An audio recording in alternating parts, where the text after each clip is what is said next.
ਹੁਣ ਜੀਣਾ ਮਰਨਾ ਤੇਰੇ ਨਾਲ, ਕੁਝ ਐਸੇ ਵਾਦੇ ਕਰਦੀ ਸੀ, ਕੁਝ ਆਪਣਿਆਂ ਨੇ ਉਹਨੂੰ ਰੋਕ ਦਿੱਤਾ, ਕੁਝ ਲੋਕਾਂ ਕੋਲੋਂ ਡਰਦੀ ਸੀ।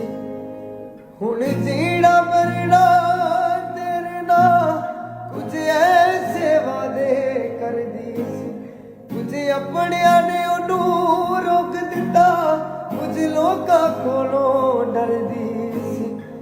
ਜ਼ਿੰਦਗੀ ਰਹੀ ਤਾਂ ਫਿਰ ਮਿਲਾਂਗੇ, ਉਹਦੇ ਆਖਰੀ ਬੋਲ ਸੀ। ਅਸੀਂ ਕਰਦੇ ਰਹੇ ਪਿਆਰ ਉਹਨੂੰ, ਇਹ ਉਹਦੇ ਲਈ ਮਖੌਲ ਸੀ। ਉਹ ਹੱਸਦੀ ਰਹੀ ਤੇ ਮੈਂ ਰੋਂਦਾ ਰਿਹਾ, ਦਿਲ ਨੂੰ ਪੈਂਦੇ ਹੋਲ ਸੀ।